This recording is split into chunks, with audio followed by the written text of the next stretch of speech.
I have with me a world-renowned award-winning author, Devika Cariapa. Devika, welcome. You know, Thank you. Thank you, Devika. previously an archaeologist, Devika found her calling uncovering stories from stones, making the world of archaeology accessible for children. Her first book, India Through Archaeology, Excavating History, explores Indian history through the lens of archaeology. It was awarded the Hindu Young World Good Books Award in 2018 and the Sahitya Puraskar in 2019. She is also the author of India Through People, 25 Game Changers, and The Adventures of the Kohinoor, an adaptation of William Dalrymple and Anita Anand's book Kohinoor. The book was awarded the Neve Book Award for Distinguished Children's Literature in 2021. Her picture book, Uncle Nehru, Please Send an Elephant, is a vibrant portrayal of India's first Prime Minister who formed a bond with children all over the world through a unique diplomatic initiative. Devika's latest book, A Children's History of India in 100 Objects, which recently received the Times of India Author Award for Children's Writing. So, Devika, this is a very interesting sort of transition from archaeology to writing, So, when did you first realize, that you wanted to become an author? A very long time ago, I have to say. I was doing my master's in archaeology, training to become an archaeologist. And, archaeology, I have to say it's my love, but it is a very dry subject. And initially we would look at all these tools and bones and, just sort of lumpy stones in the dust and say, this is pretty sort of dry information. And we had these marvelous professors who started training our eye, training our instincts to look at these. And each one of them was telling a story about people who lived 1,000, 2,000, 10,000 years ago. Yeah. There were literally stories emerging from those very dry as dust sort of objects. Yeah. And that's when it struck me that these are very interesting observations that children should hear about. Yeah. But remains in the realm of academics most of the time, because archaeologists are very busy people who have no time to they're writing journals and they're writing scientific papers and so on. So somewhere at the back of my mind, even then, I thought this would make wonderful information for children, stories. Of course, it took me many, many years after I first had that thought to write my first book, which is, as you mentioned, this one, India Through Archaeology, Excavating History. And it's a fun book because the publishers have done a marvelous job of, putting in pictures and little cartoons and maps and anything else that they find that they thought children would be interested in. It's very sort of quirky and colorful and everything. So, and it's so nice because, children can really understand things through images as opposed to it just being a dry textbook, which you really have to go through in school, which is why I think they also lose interest because, there's so many ways of teaching one thing. It could either be a very dry, boring way of teaching. The subject, I think, is never boring, right? It's always the method of communication that sometimes is quite dry and people are like, what is this? So what you've done is actually turned in people's eyes a very boring subject into something super interesting and exciting. And it's very important for children to know about this because, it's a history that really defines our present.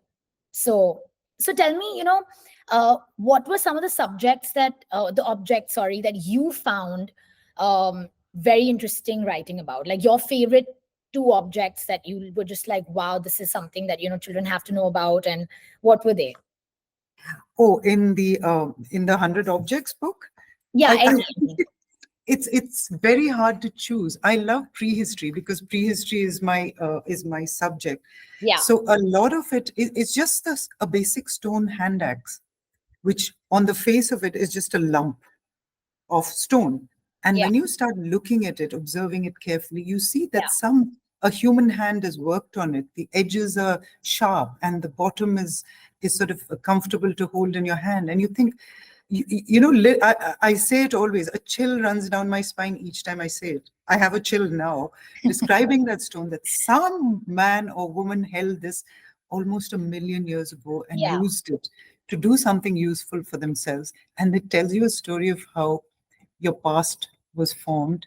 And the Absolutely. other objects that I simply love are coins, because Yeah. they're so tiny and they literally pack a punch in the amount of information Yeah. they give to you. Like, for instance, there's a whole group of people called the Indo-Greeks, the Bactrian Greeks, who Yeah. ruled in the very northwestern part, now in Afghanistan and Pakistan. And they had such a marvelous impact on northern India, and a relationship that, transcended. Many of them were converting into, can't call it converting, but were interested in Buddhism. A number of them on the early uh, gods that later became Krishna and Vishnu. And they were very, very interesting people, because their entire background Yeah. was Greek. They spoke the Wow. language, their cities were Greek style, their clothes, everything they did was Greek style, Yeah. but they had such an impact. And almost everything we know about them come only from collections of coins that have been excavated. Yeah. Nothing else of them remains in their cities. Wow. Everything is destroyed. It's just the coins. So those coins tell you so much. And some of the coins are like looking at 2,000-year-old photographs. You see the image of the kings and the queens perfectly minted onto that coin. Yeah. And you think, And wow, there were no machines back then, so this is all none, handcrafted completely. handcrafted mint. Yes. So you Yeah. use a very interesting term, prehistory, and just for everyone to understand, what is prehistory? Like, how would you define prehistory? A time before writing, a All time right. before written records would be prehistory, as Understood. defined by a historian. Lovely. So, coming back a little bit to your writing, what is your favorite part of being a writer? I mean, from archaeology to writing, surely your life has completely changed. How is it? What do you love the most about this? Ah, the physical part of writing I love, because I live in a really busy, I have to say slightly noisy household. So Okay. I have to wake up really early in the morning, Yeah. sometimes at very unearthly hours. And then I just sit in the silence and I open my notebook. I'm very old school. I write with a notebook and a fountain pen and or a pencil. And when I open my notebook, the world is sort of open to me. I could just put anything on that page. So that particularly is my favorite part of being an author.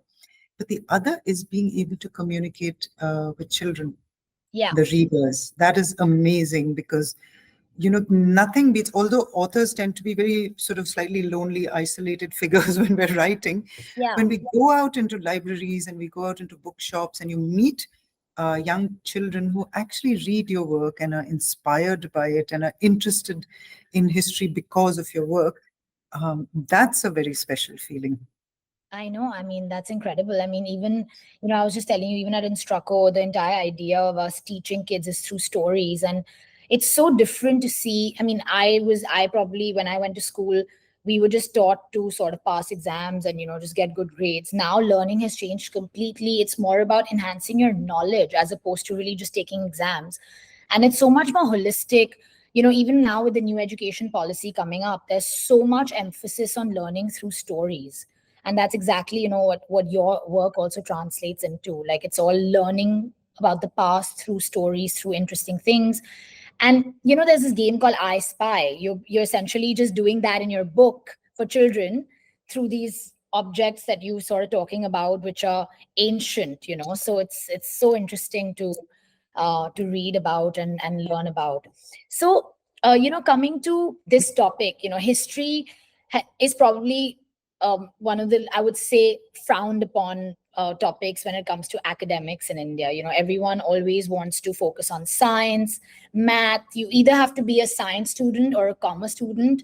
And even though I was a history student, everyone was like, why are you a history student? Could you not get into science and commerce? Is that why you were, the last sort of leg where you had to be pushed into history just to get through school?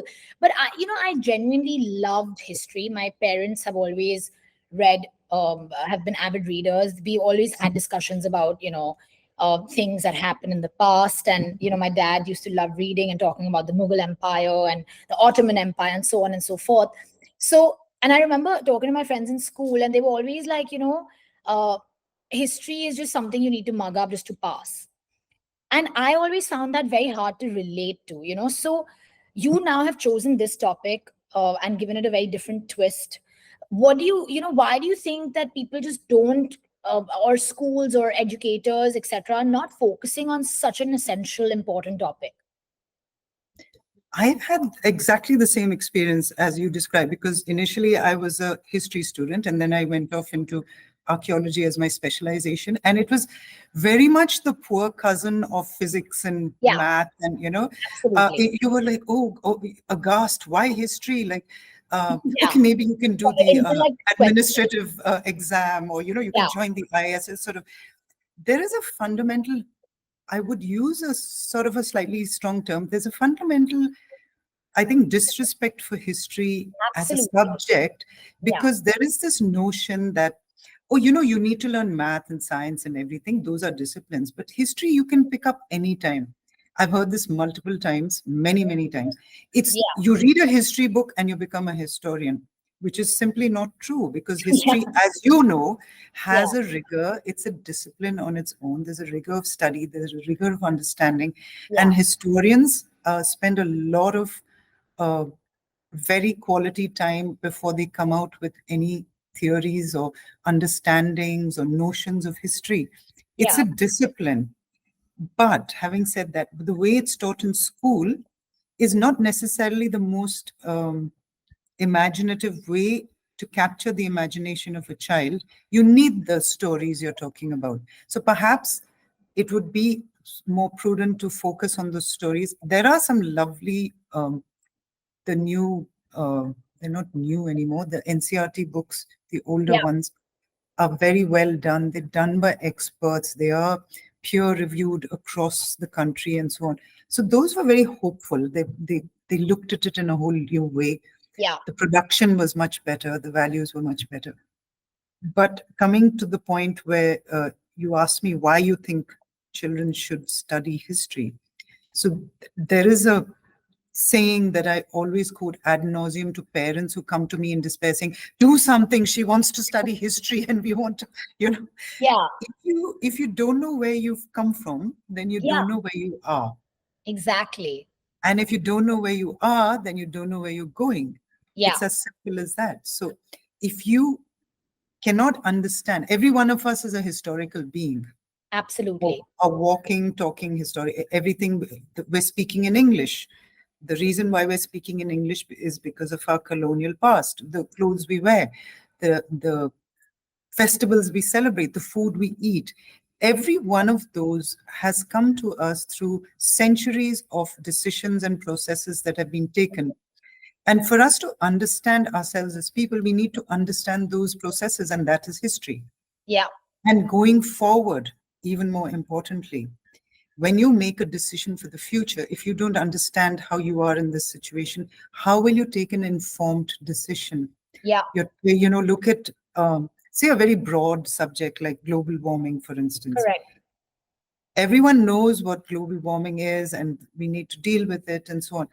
But a better way would be to understand how it's come about. And Yeah, we can go back almost 5,000 years from the time that humans domesticated animals. And that's when the methane gases started getting released into the atmosphere. yeah, Or, for instance, a very contemporary situation in say Gaza, Israel. yeah, How would you understand what the solution is to that problem if you don't know yeah, the history of that situation? So it makes you a better citizen. History makes you absolutely. a more grounded a citizen. It makes you able to take better decisions in the future, which is why it's terribly important that Yeah. children know and understand history. Yeah, and that's very interesting because you use this Gaza example, which really is very apt, because in fact, even we have so many parents who talk to us about what they really want their children to learn, and one of the things that they always mention is current affairs. And current affairs is only current today, but is going to be history tomorrow. History So tomorrow. technically, what they're asking for is current affairs, because it's become a buzzword. Everyone, it's almost like what's trending is what they want to learn about. But this is exactly what history is. So what you're reading about today is something that is going to also tell you about the origin of the problem, which is why we are where we are today. So technically, what they're doing, even by while reading current affairs, is reading history. So, Absolutely. Yeah. so it's Yeah. very, You're informed. You're informed much better if you know what went on in the past for you, to be relevant today. yeah, So, exactly. So, as a writer, we often, like, we teach creative writing, and, there's, and again, like, now there's a lot of awareness around, learning how to write, because usually, I remember when I took my SATs and when I was applying to university, that's when I had to start writing all of a sudden. So for, say, 16, 17 years of my life, I didn't write. And then suddenly, I had to write my SOPs, I had to write essays. And I had no idea, because also no one taught us how to write. It wasn't creative writing, or writing was never a topic in school. It was always English. And English is so wide. It's so broad. There are so many things that come under it, right? So even writing has so many different facets. So there's non-fiction, fiction, and obviously you are a non-fiction writer. What is the difference, you would say, that between fiction and non-fiction, and how different is it really to write either? I'm kind of surprised to hear you say that you didn't study, they didn't teach you writing, because it was very much part of our English curriculum. There was English literature and language. And in Yeah, language, that composition, as they used to call it, was a very vital part. Like the teacher would sort of take your composition or essay apart, piece by piece, and tell you that these are the places where you've gone wrong. This is where the use of language, idiom, metaphor, it was a very detailed kind of an assessment. Perhaps it was the older system of learning. I don't know. Yeah. But coming to your question about the difference between fiction and non-fiction as a author for children, I would say fiction is, you're the master of your words and your imagination, and it can go anywhere. yeah, But non-fiction is tons and tons and tons of research. I would say I research and I research and then I research some more in yeah, order for me to then find something interesting, a little entry point where I can, for instance, in the 100 Objects book, yeah. I would have researched each one of those uh, months at a time. It took me almost 3 years to write the book, because Wow. there was so many facets to it. Yeah, And then once you put it down, you want to go through, you want experts to read it, you want fact checking, you want to make sure that everything is current in terms of research. So yeah, it's a very different ball game altogether, nonfiction. yeah. And did you go through the writer's block while writing this book? I mean, 3 years is a really long time to be dedicated to doing something. Did you ever go through this? I have to confess, there were many times when I thought, okay, this is just too ambitious. I should have said a history of India in 25 objects, or And not maybe 50, 100. but not 100. Why did I agree to 100? But yes, writer's block is a real thing. But again, the only way to get over writer's block is to just open that page and just write anything. Ah, okay. Anything, just a sentence, even if you're just copying down like the weather report for the day, and then you sort of write until you're in a humor to write, as Jane Austen said famously. I'm not at all in a humor to write, but I must write until I'm in a humor to write, Yeah, something to that effect. This is the only way to do it. There is a very, and again I say, we are, as writers, you're very isolated. yeah, You're just sitting in there and you're wondering, I'm writing all this, is anyone going to read it? Is it interesting? Is it getting terribly pedantic or dull? yeah, In my case, I worry about that all the time, because yeah, I don't want children to feel that this is another textbook that they are being forced into reading. Or that is my my lookout every time I'm writing. It's got to be exciting enough for a child to pick up and voluntarily and say, I yeah. really enjoyed it. So, yeah. And I think, one of the things that we've seen these days is that reading habits are really going away because of, all the books are being turned into films, and There's so much, everyone has an iPad, everyone's constantly on their phones. What is your advice for parents who are trying to get their children to read? How do they kind of make that a habit for them? I One is, this will make me very unpopular, but the parents themselves have to get away from their screens and read, Right. because the child is going to do what they see you doing. They're not Yeah. going to do what you tell them to do. Yeah. They're going to just go by example. So if the parents themselves have, like, parents are busy, very, very busy. It's very understandable if they don't have time. But just a 15-minute or a 20-minute family time, screens down, everybody read. If they're very young children, they read to the young children, which is a Yeah. very special process of learning how to read. It's, and quite old children, like even after they learn how to read, they enjoy being read to.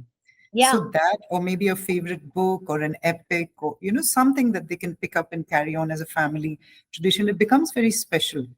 I think that would be a way to start, perhaps. And there's a lot of very good books available now with Indian kidlit authors. Fantastic books coming out of many, many publishers. Quite unlike when we were young, we had a very limited amount of Yeah. uh, primarily foreign authors. We had very few Indian authors and very Yeah. few Indian publishers. So we really had to hunt for good books. Now it's the market is. The only thing is you'll have to go right to the back of the bookshop to find those Indian kidlit authors, because they're not always prominently displayed in the Yeah. front. But they're there. I assure you, they're all there in the back of the bookshop. So aside from your books, which other authors do you recommend parents to sort of go and read their books for to their children? Which ones would you recommend? Oh, there's so many. It depends on the Some of age group. the favorites, maybe. I will mention the publishers.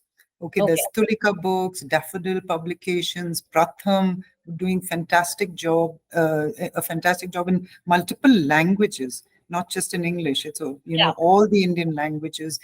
There's Tara Publications, there's Puffin, of course. Juggernaut has its own sort of way Yeah. of, you know, um, so, and there are authors, really talented authors and illustrators. So Yeah. what's happening is the illustrators are marvelous, Yeah. eye-catching, beautifully designed books. Like, for instance, if I show you my own book, this one, Yeah. look at the design of it. Yeah. It's I love beautiful. it. It's something completely. Yeah. The illustrator Priyanka Tampi and the designers who've taken so much of time and trouble. These are the new sort of, I would ask parents to go to independent bookstores, or even if they like, I don't know if they have school fairs anymore with these kind of, but where I live in Bangalore, there are many independent bookstores where these are available. Yeah. Um, so, or Amazon has tons of the Yeah. labels, so they would be able to buy from there. So Great. I think parents will be very delighted to hear that, because that's the one thing they keep messaging us for, give us some books to read, tell us what to read. So it's actually really good because they want to really put in an effort. And now, with things changing, schools are adapting, creative writing. And in fact, I just gone to a school the other day in Gurgaon, and the library they had was absolutely fabulous. It was so nice to see children sitting and reading these amazing books, like you said, with beautiful illustrations, that just through these images, you're like, going into a world which is completely different. I mean, and there's adventure and there's so much fun in it. It's actually really incredible and how. across genres, Oh yeah. there's fiction, there's non-fiction, there are Yeah. graphic novels, there are climate oriented green books. That's become a genre in itself Yeah. in India. So it's relevant to their situation. They Yeah. don't have to hunt for like books from abroad and so on. Yeah. Picture books. Uh, I sometimes I come back with a bag full of picture books, and I my love that. kids are quite grown up, and they're saying, "So who is this for exactly?" It's for myself, because they're so beautiful. They're Yeah. beautifully produced, and complex themes. They're addressing themes that we wouldn't have dreamt of a few years ago, whether it's diversity, neurodiversity, or gender, anything. There's so Yeah. many opportunities now for kids to see themselves in those works. Indian children to see themselves.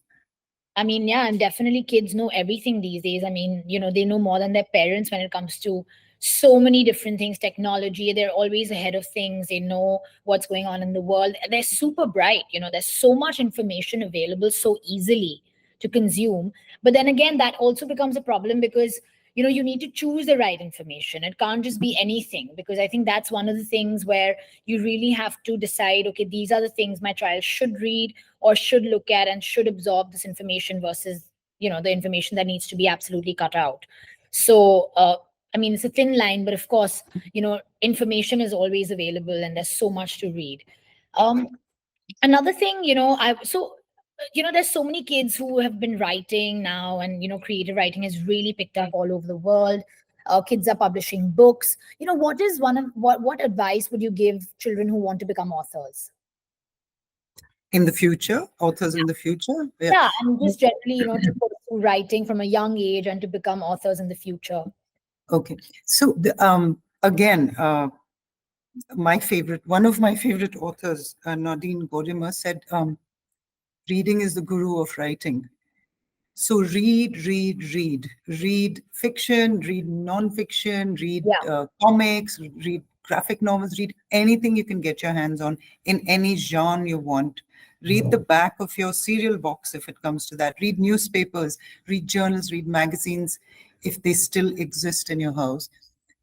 And don't restrict yourself to what you think. You'd pick up something that's out of your comfort zone. If you don't yeah, like fiction, like I'm always surprised by the number of children who have rejected fiction and then come to reading through non-fiction. Very interesting to me. I always thought non-fiction would be the sort of the yeah. The one that you uh, want to stay away from. yeah, but there are many children who cannot carry, don't assume that all children read the same way. Yeah, They don't. yeah, Some children actually like the limited possibility of reading when I say limited, I mean it's limited to a particular, say, a chapter, yeah. or they like information coming to them, Correct. whereas they can't sustain interest in a story. Hmm. Not necessarily when they're reading fiction. They might just put it down and say, okay, this is not really very interesting to me. Whereas they love information. So children read differently, allow them to read across. Secondly, I would say to the young people who aspire to become authors, Yeah, spend a lot of time, peel yourself away from your screens and observe the world. yeah, Observe interactions between you and your parents, your relatives, your siblings, interactions between people on the street, nature, animals, anything. Observe, because that is a context in which your writing will flower. yeah, When you're writing, you need layers and layers and layers. And without a context, if you're glued to your screen, you will never see what the world is all about. yeah, Observe. And finally, when you start writing, you need a lot of practice. So you yeah, have to write every single day. Even if you write a line, start writing for your school magazine or school blog, or little things where you get feedback, you get maybe a little criticism, you hone your skills yeah. the years. And then finally, you'll find a voice. You'll find a very unique voice, which is only yours. Yours. Yeah. And that's when you become a good author. That's really interesting. I mean, and I think it's also so much to do with confidence, of actually now, obviously, there's so many ways of publishing your blogs and writing, whether it's at least give a voice to your thoughts. And really, everyone has that on social media, but to do it constructively is very different. And it's so important to have your own voice, and have your own identity. So I guess, yeah, that can only happen when you practice for years and you really know that, okay, this is my tone and this is what I like talking about. um I wouldn't rush the process. I would suggest don't rush it, because when you yeah, finally find your voice, after all, it sounds like, oh, if you tell a young person you're going to spend years doing this, they're going to say, oh, no, okay, maybe I don't have, there yeah, is that yeah, the impatience to patience put it is there. out. Yeah. Yeah, But when you find a unique voice, it becomes, it cuts through the yeah. clutter of, there's so many publications and so many books, and what makes you unique? I think it's very important to discover that. But how difficult is it to get your book published? So one thing is, yes, I want to become an author, but maybe people have that fear that, what if I don't do well, or what if I don't become popular? How difficult would it be to publish one's book in India? It depends on which genre you're in. Like, or are you talking about young people or just generally No, in? just generally, just I think it's not. See, the process has become, thanks to the internet and so yeah, on. Like, you don't have to like physically write your book and then post it in the post office as a yeah, manuscript, as yeah, you would have done not very long ago. yeah, So there are submissions pages on every publisher's website. They yeah, tell you what they're looking for. They tell you the kind of work that they're looking for. So in that sense, it's quite convenient and you could. But having said that, there are thousands and thousands and thousands of authors. So yeah, you have to be patient with the process. You have to be persistent with the process. You have to yeah, keep honing your skills. You have to keep putting it out there for feedback from people you trust or people in yeah, the field, or. So yeah, it's a painstaking process, yeah. very painstaking. But I think that's like a lot of things, right? I mean, everything that if you want to be brilliant at something, it usually never comes easily. It takes a while. So I guess this is just one of those same things that it, of course, requires patience.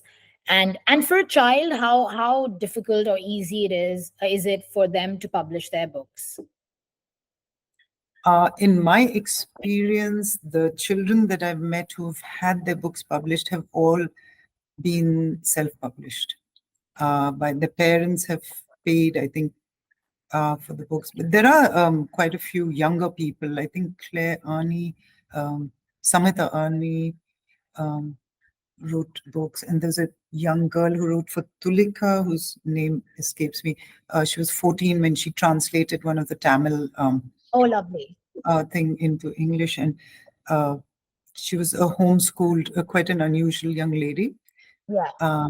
It was called Parthiban's Dream, I think, if I'm Ah, not okay. mistaken. Yeah, those are very rare. Yeah. But most of the children, young people that I've met, say under the age of 14, who've published, have been self-published. Okay. There must be a reason for that. I'm not a publisher or an editor, so Yeah. I wouldn't be able to say what the reason is. But the parents have been the drivers Of for their children, okay. publishing. Yeah. And coming to a little bit, audiobooks are super popular. What is your take on reading versus listening to a book? I would highly encourage listening to a book as well. Okay, that's You're not looking at images. Listening is like, how children are always fascinated by grandparents telling stories. yeah, So that was how I developed my interest in, your grandparents telling you these incredible stories uh, uh, of their lunch or yeah. something Which is completely. like a And 30 this is minute what we story. eat, and we'd be like, okay, tell us more. So Yeah, it's very fascinating. The sound of someone telling you something can be very, very. nostalgic. I would say yes, inspirational for you to start reading. So there used to be, when my kids were young, there were these Tale of Peter Rabbit and so on, and they Yeah, would listen to this before going off to school. they had those While CDs. And I remember yeah, having a Peter Rabbit CD. yes, exactly. And William, just William, Yeah, the most very, very funny. They read William as well, but they yeah, love to listen to it because it's a form of drama, it's a form of theater. So if the audiobook is done well, I would say it would trigger something in your imagination and then you yeah, start looking at books. But of course, I wouldn't rely entirely on audiobooks yeah, because, it's more sort of input into your, rather than when you're reading a book, your imagination sort of spreads out into different worlds. yeah. So there's you wrote The Adventures of Kohinoor, which is an adaptation of William Dalrymple and Anita Anand's book. And Kohinoor has always been such a topic that everyone wants to talk about because it was our crown jewel, and now it's no longer in India, and there's always debates all over the world around it. And you've written a book on it, right? So tell me more about that, and how what is your take on it? On the Kohinoor.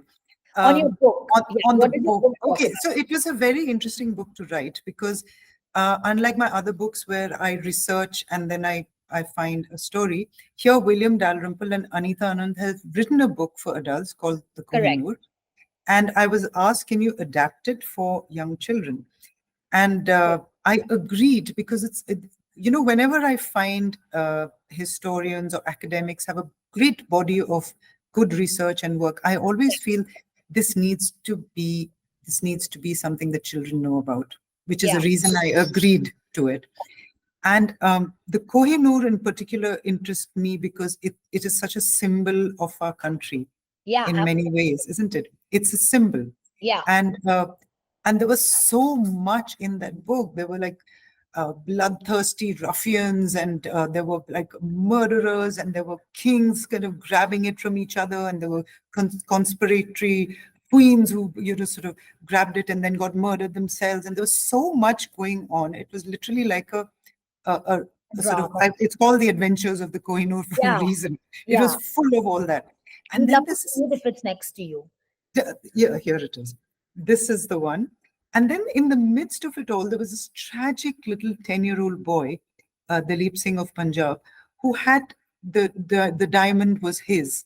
The rulers of Punjab, it belonged to them finally. Yes. And it was taken away from him along with his family. His family was his mother. He was separated from his mother. He was separated from his siblings, Yeah. everybody. And he was sent away from Punjab to England. And the symbol of the pathos of his life was that Kohinoor, which was also grabbed away from him.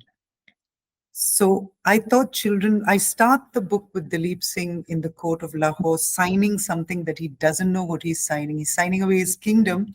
And in the midst of all that, more than the kingdom of Punjab, the British, the East India Company wanted the Kohinoor because Correct. it had by then become the symbol of the rule of India.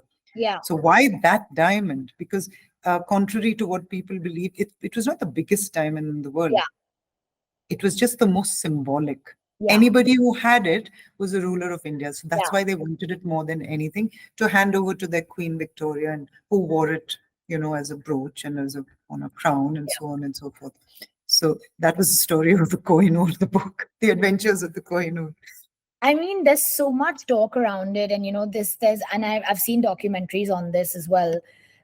It's amazing how the whole story actually not many people know about. Everyone does believe that it was the biggest diamond, and they'll always with pride say it needs to come back to India. But it's incredible that you've written a book on it, because I think it's really important for people to know why it's so symbolic and what happened, really, the history again of that diamond, which is why everyone now is talking about the fact that it should come back to India. So amazing. So tell me, what was your favorite book that you wrote? Which one did you enjoy writing the most? Oh, definitely my first one, India Through Archaeology, because that was all my books. I love them all equally, but they're sitting here. I can't say anything about them. Children. Yeah. Yeah, they're listening to me.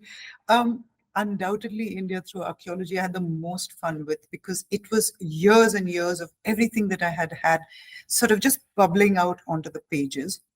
And then I met these marvelous publishers, Tulika, who took it and said, okay, we are just going to make, again, that took almost 2.5 years to, not to write so much as to visualize, because there's so much visual element in it. And there were photographs, and there was a illustrator and so on, and the layout of the book, and the fact that it's a hardback book and it's an expensive book in the Indian market. So there was a lot of risk in that. So that process to me was very special, and it won me some very significant and honors that while they humbled me, they also made me feel there is that I need to keep writing. I need to keep writing. Yeah. Yeah, So, that's amazing. yeah. No, so thank you very much. I think this has been really interesting, and I hope after listening to you, we have lots of readers picking up a history book, especially yours, because I think that'll truly make them fall in love with history and really understand what it's all about. Archaeology, history, all these books about the Kohinoor, about Nehru. It's just incredible that you've chosen these particular topics, and I'm sure they'll love to read them.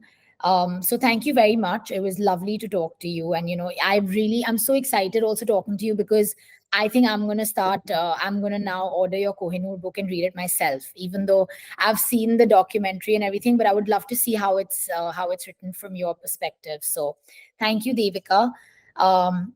It was lovely to have you here. Thank you for having me. It's been great fun talking to a fellow history lover I and mean, you can't education. compare me to you for sure. You know, No, you no, no. Of obviously are. course we can. I'm Love of just an history amateur is history reader.